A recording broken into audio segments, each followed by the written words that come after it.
So infectious disease is also known as a communicable or transmissible disease. Communicable यानी transmissible, जिसका मतलब यानी एक जगह से दूसरी जगह फैलता है, एक जगह से दूसरी जगह ट्रांसमिट होता है, और ये एक डिजीज़ है which is caused by the pathogen. Pathogen क्या होता है? It is a disease causing agent which is a microorganism. एक ऐसा छोटा microorganism such as bacteria, virus या प्लाज्मोडियम, प्रोटोक्टिस्ट एटसेट्रा होते हैं कि जो कि डिजीज़ को कॉज करते हैं, तो हम उन्हें पैथोजन कहते हैं। Every disease have sign and symptoms. Sign are visible by eyes और symptoms are feel by the symptoms. यानी कि अगर हम साइन की बात करते हैं तो हमें ये सिम्टम्स हमारे हमारे पास जो सिम्टम्स होते हैं डिजीज़ के, वो हम फील करते हैं।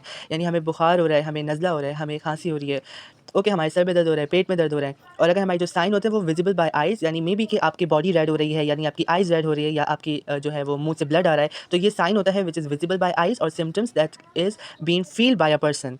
Some diseases are transmitted by direct contact such as AIDS, HIV exchange through bodily fluids such as blood, vagina fluid, etc.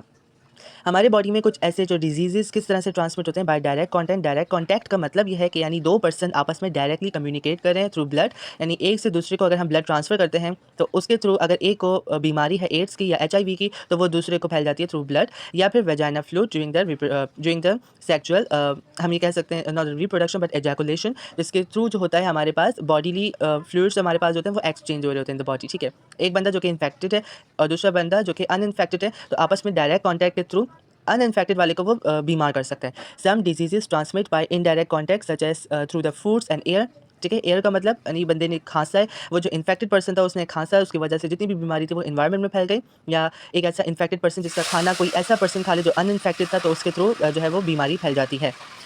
Mortality rate होता है death rate. It is very simple. Endemic होता है disease found और common in particular area.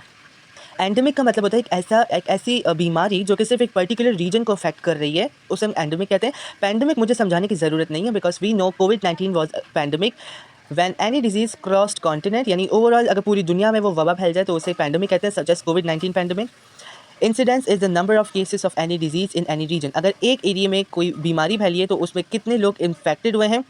Number of cases of any disease, यानी for example कोविड-19 की example लेते हैं, तो लेकिन है कोविड-19 तो ओवरऑल वर्ल्ड वाइड था, लेकिन अगर हम किसी ऐसी बीमारी का नाम लें जो सिर्फ एक ही रीजन पर है, एक ही एरिया पर इन्फेक्ट कर रही है लोगों को, तो वो कितनी परसेंट लोग उससे इन्फेक्ट हो रहे हैं, उसे इंसिडेंट कहते हैं।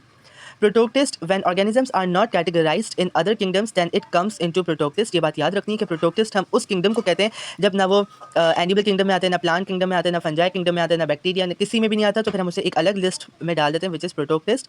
Consist of uni and multi cellulars, ठीक है, जो कि हम कैटेगराइज नहीं कर सकते, तो वो मल्टी यूनी भी हो सकते हैं, but they are not animal, plant और other kingdom cells, they are from प्रोटोक्टिस्ट।